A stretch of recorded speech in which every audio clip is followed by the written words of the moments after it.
Yon mga masters, bali 8 videos, araw-araw tuwing umaga na po tayo mag-a-upload. Maraming salamat sa mga solid kong masters dyan na patuloy pa rin na sumusuporta sa aking mga ina-upload na kwento o videos. At sa mga hindi nag-skip, maraming salamat po sa inyong lahat. At mag-iingat po kayo palagi and God bless. Magandang gabi mga masters, bali ngayon po ay 8 videos po ma-upload ko po sa aking YouTube channel.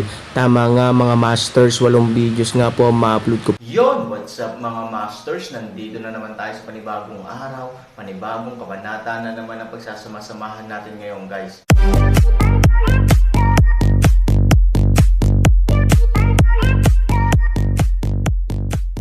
Bali mga masters, kung bago ka pa lang po sa aking YouTube channel, please click the subscribe button, lalong-lalo na po yung notification bell guys, para maging connected pa rin tayo sa isa't isa at maging updated kayo sa mga susunod ko pang video. Bali mga masters, bago natin umpisahan ng kwento ay mag-shoutout po muna tayo para sa mga solid nating tagapakinig. Shoutout kay Samuel Marabia, shoutout kay Leomer Pabol. Yun na nga mga masters, no? Bali hindi na ito patagalin. In 3, 2, 1, let's go!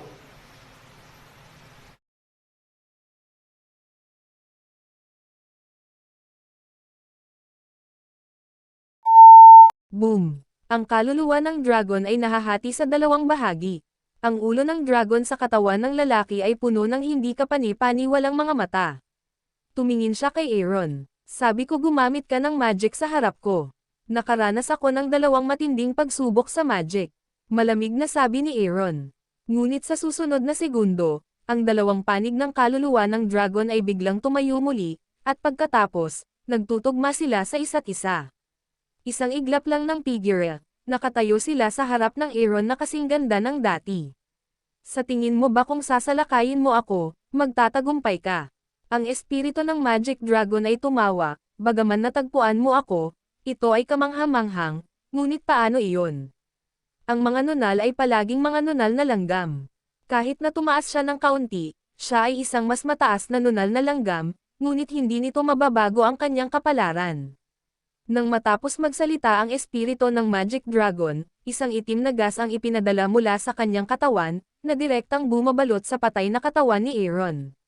Ang isa sa masasamang gas ay nakabalot sa leeg ni Aaron. Aaron ay agad na nakakaramdam ng kahirapan sa paghinga, ngunit, gaano man siya nagpupumiglas, ang itim na gas ay parang isang string ng mga immortal, hindi gumagalaw. Bago ako mamatay, isa lang tanong ko sa'yo. Tulad ng sinabi ko, hindi ito isang mirage. Kaya itikom mo ang iyong bibig. Napakaingay. Sabi ni Magic Dragon, isang malamig na ngiti, ang mga kamay ay marahang itinaas. Itim na gasification sa lubid kaagad ng direkta Aaron's leeg set mas patay. Is that, this, in, true. Hindi man lang makapagsalita si Aaron, pero ginagamit pa rin niya ang buong lakas niya, upang isigaw ang mga huling salita ng kanyang buhay. Pagkatapos, sa kanyang mga mata, na labis na sumikip dahil sa kakulangan ng oxygen at tila sisabog anumang oras, tinatitigan niya ang Magic Dragon, naghihintay ng kanyang sagot. Natigilan ang Magic Dragon. Hindi niya akalain na napakalakas ng kamalayan ng bata kaya tinitigan niya ang sarili na parang namamatay sa kapayapaan. Gayunpaman, sa isyong ito, pinili niya ang katahimikan. Sa wakas ay nagpakita si Han Sanchen ng isang ngiti na mas pangit kaysa sa pag-iyak. Obviously, nakuha niya ang sarili niyang sagot. Pagkatapos, Han 3,000 leeg isang baluktot, nilamon ang huling hininga ng kanyang buhay. Ang espiritu ng Magic Dragon ay pinakawalan, at ang itim na hangin ay nawala sa isang iglap. Ang katawan ni Aaron ay nahulog na parang patay na aso. Sa kanyang paanan, mayroong hindi mabilang na mga multo, ngunit sa oras na ito, sila ay nawala, tulad ng isang malaking kalaliman. Bumagsak na ang katawan ni Aaron. Tot, sayang naman.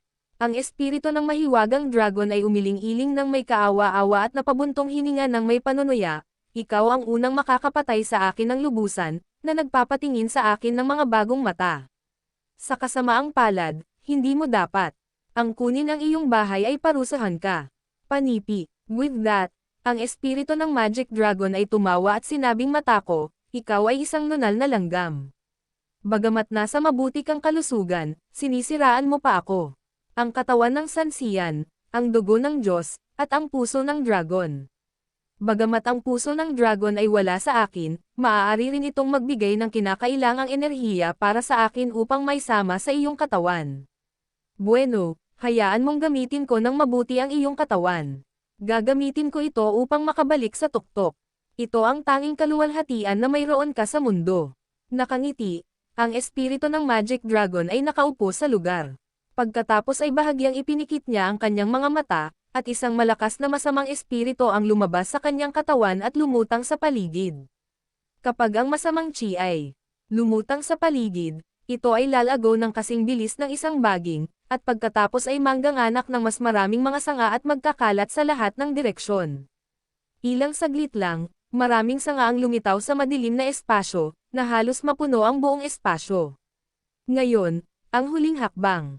Sa sandaling bumagsak ang boses, malamig na uminom ang espiritu ng Magic Dragon, at ang kanyang katawan ay biglang naging itim na hangin, pagkatapos ay lumipad patungo sa direksyon ng headspace. Hindi nagtagal pagkatapos niyang lumipad, biglang may lumabas na gintong liwanag mula sa itaas, at ang itim na hangin ay direktang tinapik pababa. Ang itim na hangin ay biglang bumagsak sa hangin, at pagkatapos ay isang bahagyang pagkislap, ang figure ng espiritu ng Magic Dragon ay lumitaw muli, ngunit iba sa ngayon, sa oras na ito, ang bibig ng lalaki ay natatakpan ng itim na dugo. Ano? Ang espiritu ng Magic Dragon ay tumitingin sa gintong liwanag sa itaas. Ang katawan ng lalaking ito. Actually, may iba pa. Itong gintong katawan. Napakalakas. Subukan mong muli, hindi ako naniniwala na ang anumang sirang gintong katawan ay makakalaban sa kapangyarihan ng aking Magic Dragon. Sa sandaling bumagsak ang boses, muling naging itim ang Magic Dragon at pumailanglang sa langit. Boom! Isang mas malakas na gintong liwanag ang biglang lumitaw. Bang! Ang itim na chi ay direktang bumagsak sa mas mabilis na bilis, at pagkatapos ay lumitaw muli ang nanginginig at malabong figure ng espiritu ng Magic Dragon. Damit ang espiritu ng Magic Dragon ay kakaibang tumingin sa kanyang ulo, anong uri ng gintong katawan ang nakita at natunaw ng moldita na ito sa kanyang katawan. Hindi man lang ako umalis. Ito ay imposible. Ito ay, ano ito? Panipi. Sa sandaling ito, hindi napansin ng espiritu ng Magic Dragon. Sa dilim sa kanyang paanan, biglang lumitaw ang isang maliit na gintong liwanag. No, I don't believe that there is anything in the world that can trap me. It's just a gold body. What's my fear? Ang espiritu ng Magic Dragon ay hindi gustong umungol. Maaaring patayin siya ng Aaron. Bilang karagdagan sa mga mabangis na pag-atake ng Aaron, Luruaksen at higit sa 100,000 katao, ang pinakamahalagang bagay ay ang Magic Dragon ay nakakaakit din sa katawan ng Aaron. Ang katawan na ito, bagaman isang tao, ay ginagawang sakam ang kanyang mga mata. Sa loob ay naroon ang puso ng pamilyang dragon upang magbigay ng enerhiya, sa labas ay naroon ang katawan ng mga nagkalat na immortal at ang mga sandata ng mga magic soldiers upang salakayin at ipagtanggol. Higit sa lahat, ang dugo ng bata ay hindi lamang may lasa ng tunay na Diyos, ngunit mayroon ding kakaibang lason na pinangarap nito. Kung maaalis niya ang ganoong katawan, ito rin ay isang magandang pagpipilian para sa espiritu ng Magic Dragon upang bumalik sa kaluluwa sa pamamagitan ng bangkay. Matapos ang mabangis na pag-atake ng maraming tao, pinili niya ang ganitong paraan para mamuhay ng may kahihiyan o nakawin ang dragon para ibalik ang Phoenix. Naging maayos ang lahat ayon sa kanyang plano.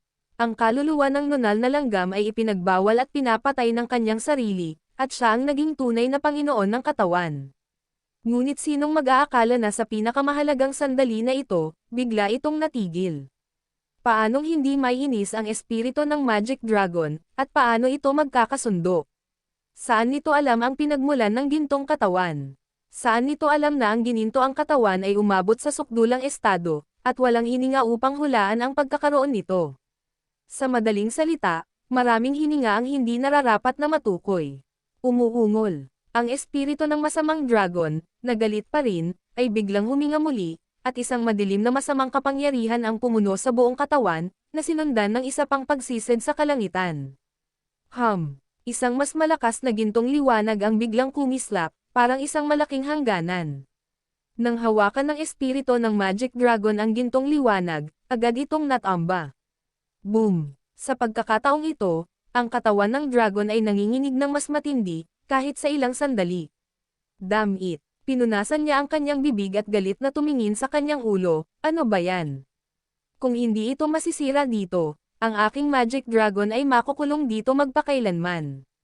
Panipi, hindi pwede, katawan ng nunal na langgam, paano masisira ang aking marangal na paggalang? Sa susunod na segundo, ang magic dragon ay nagsimulang magdala muli ng itim na hangin, at biglang lumipad muli. Pero nang susugod na sana siya ay bigla niyang naramdaman na hinayla ang mga paa niya at napatingin sa ibaba. Hindi ko alam kung kailan ang isang gintong enerhiya, parang lubad, ang mahigpit na nakatali sa kanyang kanang paa. Ang kabilang dulo ng lubad ay si Aaron, na dahan-daang bumangon at may gintong liwanag sa kanyang katawan. Ikaw na nunal na langgam. Hindi ka namatay. Ang espiritu ng Magic Dragon ay parehong takot at galit. Hindi ka patay, paano ako mamamatay? Binuksan ni Han Sanchen ang kanyang bibig at tumawa. Namutla ang mukha niya. Bagamat ang sitwasyon ay hindi masyadong maganda, ang kanyang katawan ay kasing ganda ng dati. Punit-punit ang kanyang damit at pantalon at may galos ang kanyang katawan. Ikaw lang, moldite kang nunal na langgam, nagpanggap kang patay at nagsinungaling sa akin. Biglang naunawaan ng espiritu ng Magic Dragon ang nangyayari. Siya ay nagalit at nababalisa, kayong mga tao ay talagang kasuklam-suklam, at talagang gumagamit ng gayong paraan. Kung ikukumpara mo sa pag-okupa mo sa utak ko at sa pagtatangka mong patayin ako sa panaginip mo, kasuklam-suklam ako. Anong pangalan mo? Malamig na sabi ni Aaron. Paano mo nalaman? Panaginip. Tinanong kita, totoo ba yan? Kung hindi ka sumagot, yan ang pinakamagandang sagot. Kung hindi totoo, pwede lang magic or other. Aaron affirmed. Noong nagpanggap akong patay, pinag-isipan ko ito ng matagal. Palagi mong itinatanggi na magic iyon, pero ramdam ko talaga ang sakit ko, at kahit ikaw ay makakagawa ng hindi akalain na hakbang laban sa langit. Hindi mo lang kayang kopyahin ang aking magic, ngunit kahit ang aking mga magic soldiers ay maaaring kopyahin ito kasama ang mga ito, gusto kong isipin ito, mayroon lamang isang posibilidad. Mga pangarap, kinokontrol mo at ang pangarap ko, at natural na maaari mong dominahin ang lahat ng bagay dito, at maging ang lahat ng bagay na hindi makatwiran ay maging kung ano ang sa tingin mo ay makatwiran, tama. Malamig na sabi ni Aaron. Molan, napakatalino mo. Ang kaluluwa ng Diablo ay malumanay na ngumiti, minamaliit kita. Nasaan kaya ang napakarami sa hindi mabilang na mga multo? Talagang natakot ako sa sitwasyon noong una, ngunit masyado kang nagmamadaling sabi ni Aaron. Ang espiritu ng Demon Lord ay nagpakita ng isang mabangis na ngiti at tumango. Gayunpaman, mayroon kaming isang kasabihan sa lupa na hindi tayo makakain ng mainit na tokwa sa pagmamadali. Ngumiti ng mahina si Aaron. Kahit masama ang mukha ay puno ng kumpiyansa ang mga mata. Paano kung malaman mo ang totoo? Alam mo, sa iyong mga panaginip, dapat mong malaman na ang lahat ay may huling say. Kahit gaano kakabanggas at gaano kakakaya, sa lahat ng mga patakarang ginawa ko, anino ka ng baril. Magic Dragon disdains to smile. Totoo naman, kaya desperado na rin ako. Ngunit dapat kang maging desperado. Nakangiting nakatingin sa langit si Han Sanchen. Halatang halata ang kahulugan. Ang tinutukoy ng Aaron ay natural na ang gininto ang liwanag mula sa gininto ang katawan. Ano ang gusto mo? Nang makita ang hindi magandang mga mata ni Aaron, ang espiritu ng mahika, natigilan si Dragon. Yun na nga mga masters, no? Bali panibagong kabanata na naman yung natapos natin ngayong gabi. Muli, maraming salamat po.